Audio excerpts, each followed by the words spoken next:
a 72-year-old gentleman who was a chronic smoker is admitted with acute exacerbation of COPD, and he is obtended with the CO2 narcosis, respiratory failure. He was intubated in the emergency room and shifted to ICU for ventilation. The question is, how are you going to keep his ventilator settings? So before going something about COPD, we should know what is happening in chronic obstructive pulmonary disease. It's characterized by persistent respiratory symptoms and airflow limitation that is due to airway, ANBAR, or alveolar abnormalities, usually caused by significant exposure to noxious particles or gases. It also produces significant systemic consequences. I think last time Q&A session there was a question whether asthma ventilation is same as COPD ventilation. COPD ventilation is not 100% reversible pathological condition we are dealing with. There is definitely respiratory membrane destruction, alveolar destruction. So with each exacerbation, patient's reserve is going to come back, and patients are likely on medications for a long time, for years altogether. So the components of COPD include inflammation and airflow limitation. It can be presented with small airways disease or parenchymal destruction, which is detrimental for gas exchange and the outcome. There may be damaged airways. It can collapse easily. There will be loss of elasticity and reduced force to push air out. That's why patients are straining during exhalation. So the key culprits: bronchospasm, airway mucus collection, and inflammation can cause raised or increased airway resistance and reduced elastic recoil. The increased airway resistance will lead to expiratory flow limitation and changes in FRC and inspiratory capacity, which we'll discuss now. Elastic recoil reduction will lead to trapped volume, that is inadequate exhalation, leading to auto PEEP, which will cause dynamic hyperinflation, which will result in diaphragm flattening, increased work of breathing, and ineffective respiratory pump. Ultimately, these all will lead on to respiratory failure, inadequate tidal volumes, and increased alveolar arterial CO2 and impending altered sensorium, respiratory failure, and the story goes on like this. Just to understand the basics, what is happening, I would like to remind you about the relevant lung volumes. This is the normal tidal volume, and after the normal exhalation, what is remaining is functional residual capacity. So after a normal exhalation, how much you can inhale to the total lung capacity is the inspiratory capacity. Okay.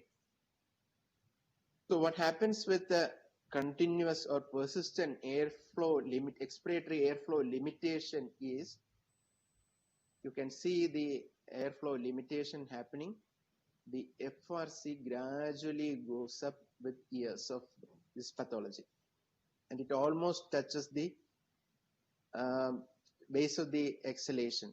Okay, so now from here, if somebody can exhale this much is the inspiratory capacity, from this particular new elevated baseline, they cannot breathe more.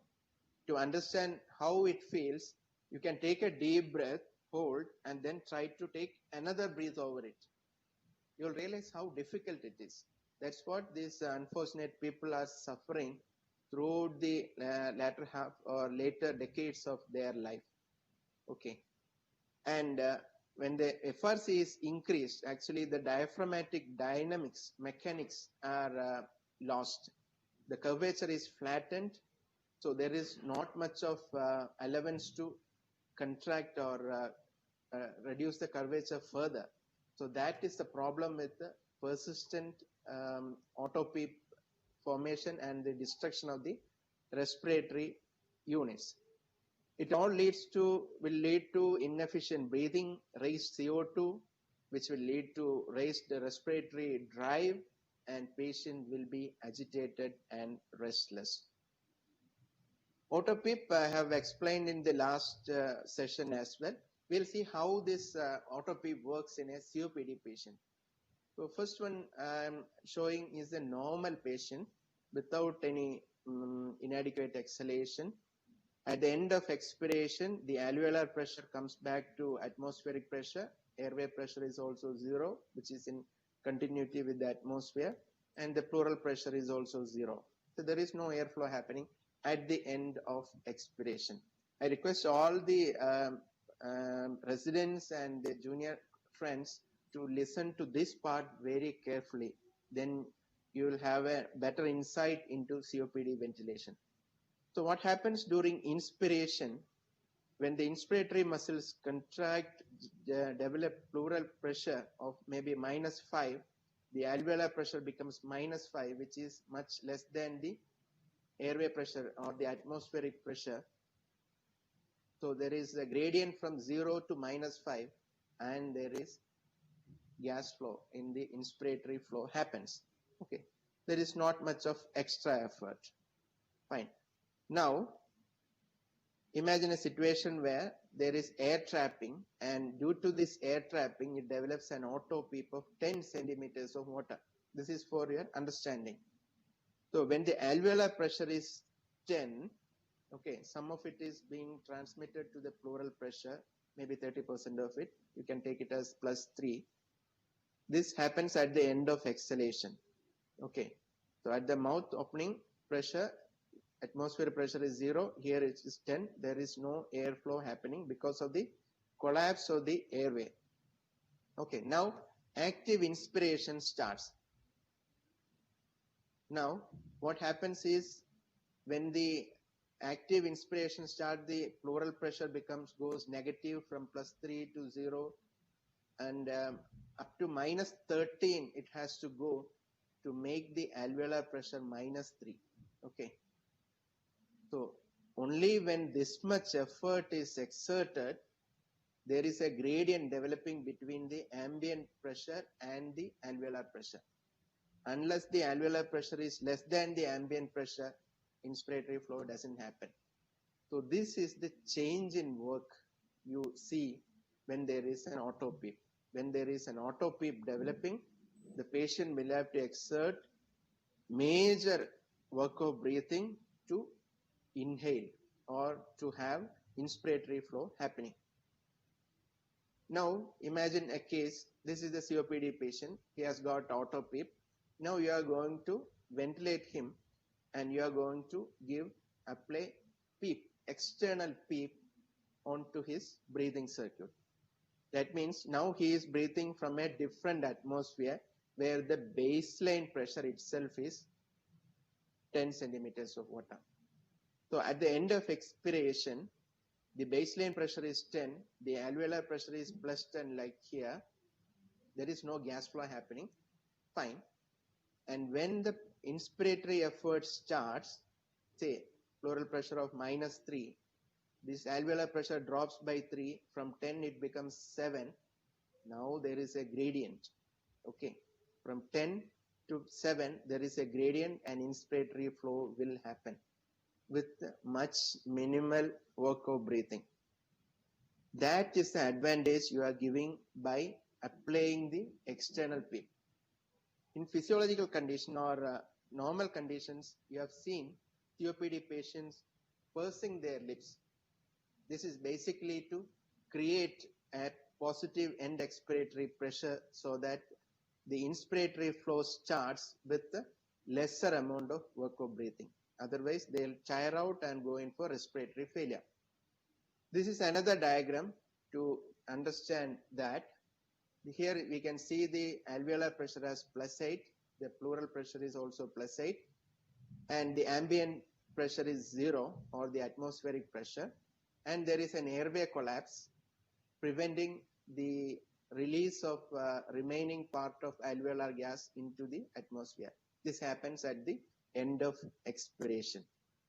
Now, beginning of inspiration, there is an inspiratory effort. The pleural pressure has become -8, and with lots of effort, this alveolar pressure has come down to 0. Is there any inspiratory flow at this point? No flow happens because there is no gradient existing from the atmospheric pressure to the alveolar pressure. And now, if you exert a little bit more, maybe if you can generate -1 alveolar pressure with additional effort, you can create a gradient and then the flow begins.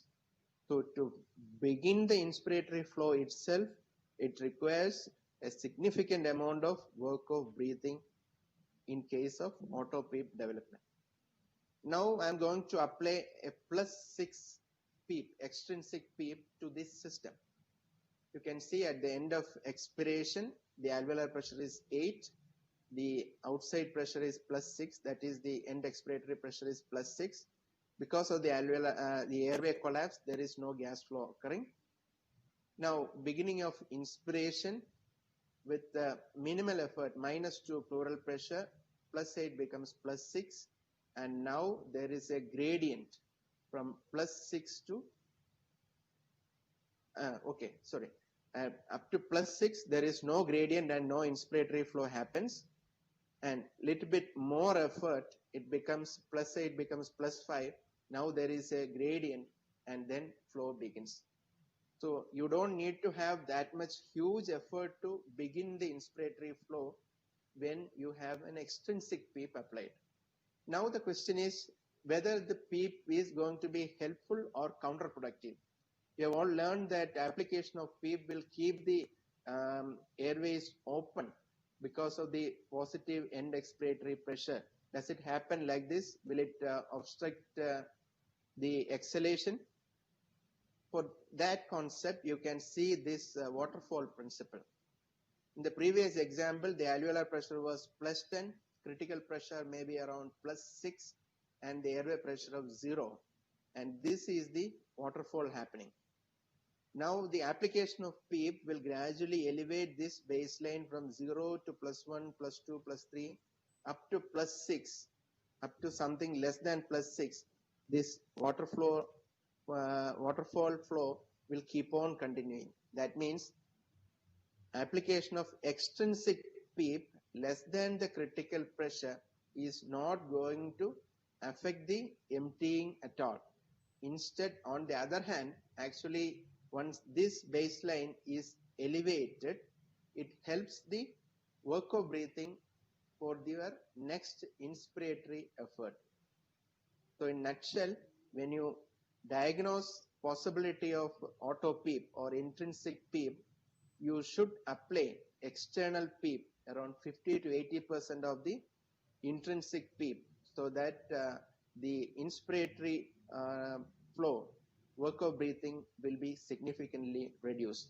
Here you can see the amount of flow over the waterfall remains constant until the level of in the stream below, that is the airway pressure, and reaches the height of what? Waterfall. Like when the airway pressure reaches this height, up to this point, the flow will not be hampered. The release of the water flow will keep on happening. Whether it is from this pressure to this pressure or this pressure to here, it will keep on happening. There is no problem with the flow at all. But for the next inspiratory effort, it helps a lot. Okay, how do you estimate the intrinsic PEEP? First, if the patient is passive, you can reduce the PEEP to 0 before measuring auto PEEP, and then you do an expiratory hold for few seconds, 1 or 2 seconds. Now you can see the baseline getting elevated. So whatever positive pressure measured at this point of time is caused by the dynamic hyperinflation or inadequate exhalation, and this is the intrinsic PEEP. Clear? So this can be done only on passive patients, and you reduce PEEP to 0 and then give expiratory hold. Whatever positive pressure you measure is auto PEEP. Newer ventilators will calculate the total PEEP measured, and total PEEP minus applied PEEP also gives an idea regarding the possibility of inadequate exhalation. In clinically, how do you estimate? There will be missed trigger efforts.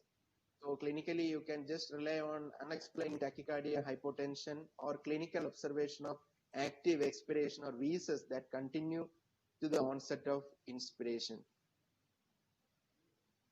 The effects will be hemodynamic problems, increased work of breathing, and the trigger will have to cross the auto PEEP level before inspiration is initiated. So the missed breaths will cause wasted breath. So this is what happens without auto PEEP. From the baseline, minus 1 centimeter of water, if that is the trigger set, once it reaches -1, an assisted breath is initiated and the patient gets a breath. But here, there is an auto PEEP developing almost, say, for example, 5 centimeters of water. There is a trigger, maybe much more than -1, but it is not touching the baseline. So that effort trigger is not getting answered. So after some time, patient again takes a deeper trigger, inspiratory effort. It goes to -1 below this new baseline. That means 5 plus 1, 6. Now the new trigger has become -6. So patient will have to give that much inspiratory effort to get an assisted breath. This is how auto PEEP results in increased effective trigger value, and if the trigger is not reaching that level, it becomes wasted work. What are the factors affecting intrinsic PEEP? It will be minute ventilation, IE ratio, expiratory time constant. Again, I request my junior friends and residents to watch this explanation very carefully. You would think that if you want to wash out CO2, you increase the minute ventilation. That's what the majority of people do. Okay, for our patient, I have set assist volume control mode, FiO2 of 40%, tidal volume of 400, rate of 10, IE ratio of 1:2, PEEP of 5. I get an ABG done. ABG shows a pH of 7.28, PaO2 of 70, which is okay, PCO2 of 72, which looks slightly increased, no, not acceptable. So what to do? So my friend said, you go upon minute ventilation. Minute ventilation is tidal volume into rate. So increase the tidal volume to 500, increase the rate to 15 breaths per minute. And he leaves the case. 2 hours later, I did an ABG, which showed a pH worsening to 7.18, PCO2 also worsening to 82 from the initial 72. Now, how do we explain this change? We have increased the minute ventilation, but the PCO2 has increased. We'll take the first example. First case, we had a minute ventilation of 400 into 10 is 4000 ml. The respiratory rate was set as 10 breaths per minute. So one cycle time is 6 seconds. I've set an IE ratio of 1:2. So 2 seconds for inspiration, 4 seconds for exhalation, which means to exhale the 400 ml I pushed in with IPPV, you are giving 4 seconds to come out. Okay. Now what happens when the minute ventilation was increased?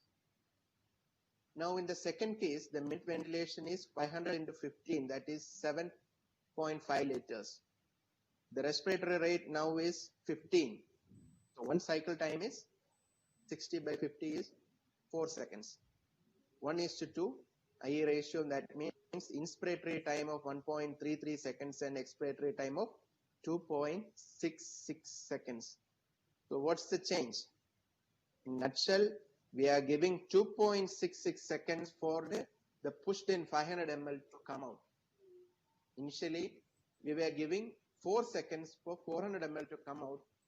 But now with the increased minute ventilation, the second set of setting, we are giving much lesser time for a higher volume to come out. That is why CO2 increases. So this is what happens. Initially 400 ml, 10 tidal volume, 1:2 IE ratio. The dead space was around 2 ml per kg. We gave 4 seconds for it to come out. If we just increase the respiratory rate, we are giving lesser time, 2.6 seconds for 400 ml to come out. But again, the physiological dead space has gone to 3 ml per kg. Again, the second setting, 500 ml tidal volume, 15 rate. You are giving 2.6 seconds for 500 ml to be exhaled, effectively increasing the dead space to 4 ml per kg. Again, you can see the capillaries are getting compressed. So pulmonary vascular resistance is increasing and core pulmonale will develop with this change.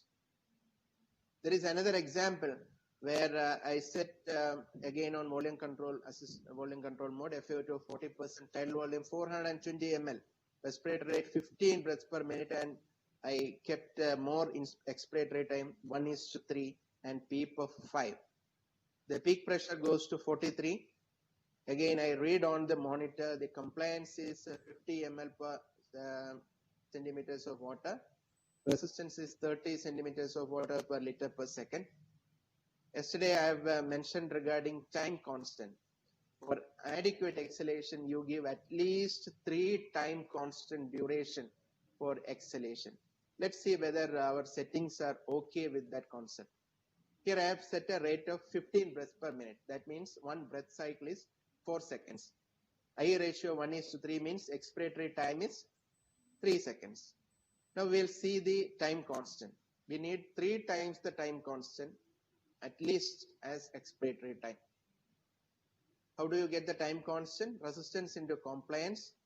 So 30 into, as mentioned, it's in liters. It has to be converted into liter. So it becomes 1.5 seconds time constant. So expiratory time should be 3 times 1.5, that is at least 4.5 seconds, which is not met with these settings. Do you agree? So what I'll do is, probably I'll keep the same tidal volume. I'll reduce the ventilatory rate to 12 and increase the I ratio further to 1:3.5. Again, the further titration will depend on the blood gas trend, or if you have an EtCO2 trend. Again, one more message is CO2 removal should not be happening in a matter of minutes to hours. You should give enough time for CO2 removal, because washing out CO2 from a level of maybe 106 to a perceived normal of 40 in 1 hour can have other implications. So the take-home message is CO2 removal is inversely proportional to the effective alveolar ventilation. Effective alveolar ventilation means minute ventilation minus dead space ventilation. To avoid dead space ventilation, you should give enough time for exhalation. So the settings would be tidal volume of around 6 to 7 ml per kg, rate of around 12 to 15. Low minute ventilation will definitely lead to slight rise in PCO2, which is the price we pay for preventing dynamic hyperinflation. In fact, the current literature suggests the risk of dynamic hyperinflation is much larger than those of permissive hypercapnia. So you target a normal pH, not a normal CO2. There are some factors which mention ventilation difficulties in COPD, because the disease may not have a reversible component. It's a progressively deteriorating condition. Quantifying dynamic hyperinflation at bedside is usually difficult. COPD patients are difficult to wean also. There will be other comorbidities and systemic effects. So the decision to intubate if the patient is not a candidate for NIV, non-invasive ventilation. Because of shortage of time, we won't be going into non-invasive ventilation. We have an excellent expert on NIV in our panel, Dr. Anup. Anyway, we'll discuss invasive ventilation only now. Suppose the patient doesn't have a successful NIV trial, we'll go in for invasive ventilation. So you have to be careful, because post-intubation ambu bag ventilation also should have low tidal volume and probably a low rate of around 6 to 7 per minute, which will do a lot of good for your COPD patient. You need to volume resuscitate the patient adequately before attempting induction, and probably you will need a small dose of inotrope or vasopressor in a core pulmonale patient. So if you are choosing volume control mode, control tidal volume will be, initial setting will be around 6 to 7 ml per kg. Respiratory rate towards the lower range, around 12 or so. IA ratio with the more of expiratory time. Look at the P plateau and expiratory time constant. Reduce the inspiratory time as much as possible until the plateau pressure reaches 28 centimeters of water in extreme cases. You can use high flows Maybe normally you will be sitting around 40 to 60 liters per minute, but high flows in COPD patients will help you to deliver the volume with the minimum inspiratory time that we are giving to the ventilator. And extrinsic PEEP should be applied to counter the auto PEEP around 50 to 80% of the intrinsic PEEP measured. That value is debatable because different authors give different values. And the patient is not passive, patient is taking spontaneous, you can switch over to PSV, pressure support ventilation mode. Again, you see for the volume whether it is adequate. Respiratory rate and IU ratio cannot be fixed by the operator, but you can again adjust the expiratory trigger sensitivity and rise time that we have already discussed. So management of auto PEEP, low tidal volume, reduce the respiratory rate, increase the expiratory time, increase the peak flow, add extrinsic PEEP, good enough sedation, control of sepsis, bronchodilation, everything will help tackle the primary condition and minimize auto PEEP. Regarding weaning, weaning begins when the precipitating factor of the respiratory failure is partially or totally reversed. There will be marginal respiratory mechanics because COPD is a tricky situation. Factors which increase the resistance like size of the tube, deposition of secretions in the tube, kinking or curvature of the tube, presence of elbow-shaped parts, HME in the circuit, everything should be taken care of. Because these patients are very likely to be on steroids and relaxant for a long time, you need to anticipate for myopathy. Role of tracheostomy in the weaning is debatable. The weaning can be done with pressure support mode or a spontaneous breathing trial while on the mechanical ventilator. In very difficult cases, extubation onto NIV is definitely an option. Core pulmonale may warrant small dose of inotrope, a dose of diuretic, and low fluid strategy during the weaning.